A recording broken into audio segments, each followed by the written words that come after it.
Welp, hate comments incoming, and you know what? I don't give a fuck. Chloe Price is Max's childhood friend, a rebellious teenager struggling with the fallout of losing her father, being abandoned by Max when she moved away, and dealing with a turbulent home life. You know, her tough exterior and emotional vulnerability made her a complex character, but they also made her a difficult one to handle as well. You know, many people find themselves torn between empathizing with her pain and trauma and, at the same time, feeling frustrated by her actions. You know, one of the most frustrating aspects of Chloe is her self-destruction tendencies. You know, whether it's getting herself into dangerous situations, taking drugs, or even acting out against her own stepfather sometimes for no reason. You know, sometimes her behavior often feels reckless. You know, it's clear that her actions stem from grief and abandonment issues, but at the same time, her inability to see the consequences of her actions and choices, or even try to listen to reason, that low-key can make people me, feel like we're constantly cleaning up her own mess. This creates a push and pull dynamic with Max, and by extension, the player themselves. Chloe's relationship with Max is also a source of frustration too.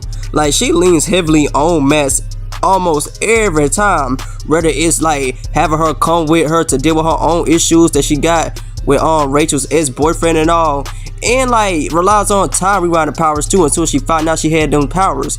She often urges her to use basically fits her own mess almost every single time, even when the ethical implications are even questionable in the first place. Now, this dependency highlights Chloe's unwillingness to face reality. While it's understandable given what she's gone through, it also becomes emotionally draining for the player who's expected to act as her constant savior, the damsel in distress. Chloe, I won't say she a horrible best friend, but goddamn it, the dumb nigga gonna say it all. You know, at times it feels it feels less like a friendship and more like an obligation to keep her alive and out of trouble. Another source of frustration with Chloe is her inconsistent character development. There are moments where she seems to gain self-awareness, but she quickly reverts to impulsive and reckless behavior. For example, when Max went back in time a little bit to see what would happen if Chloe's father didn't die. Well, guess what happens? Instead of Chloe's father dying, in an alternate timeline, fucking Chloe ends up, well, she didn't die, but she ended up paralyzed. And after realizing that's what's gonna happen, she literally gave Chloe a heartfelt fucking, not a speech, but a heartfelt, conversation with her. And I ain't gonna lie, it seemed like Chloe did gain some type of self-awareness, but as soon as she found out that, quote-unquote, Nathan was responsible for Rachel's death, she quickly reverted right back to her impulsive and reckless behavior. Okay, I get it. You mad about Rachel dying, but at the same time, for a moment I thought she had showed a sign of growth, but she went right on back to the rash decisions. This back and forth, I ain't gonna lie, Chloe, she would just get on my nerves the whole damn game. This back and forth can feel like a lack of progress. This is difficult for me as a player to connect with her growth arc, or even feel that her choices have a lasting impact on her, because she just constantly she's just an emotional ass person. And I get it, I really get it. You know, what she went through, I wouldn't blame her for being emotional, but her constant presence affects the overall tone of Life is Strange though. Her anger mostly are central to the story's emotional weight, but they also bring a sense of tension and negativity. While this helps create a realistic portrayal of someone struggling with trauma, it can also feel overwhelming for people who just, want a break from the drama.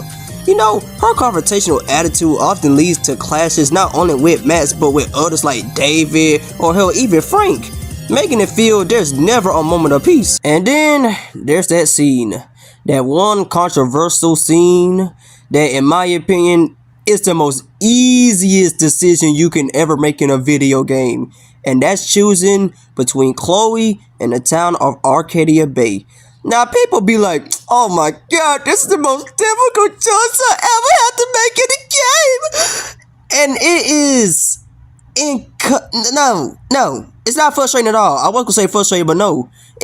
No, it's not hard at all. For many people, it felt like a culmination of constant putting Chloe first, often at the expense of others. Hell no!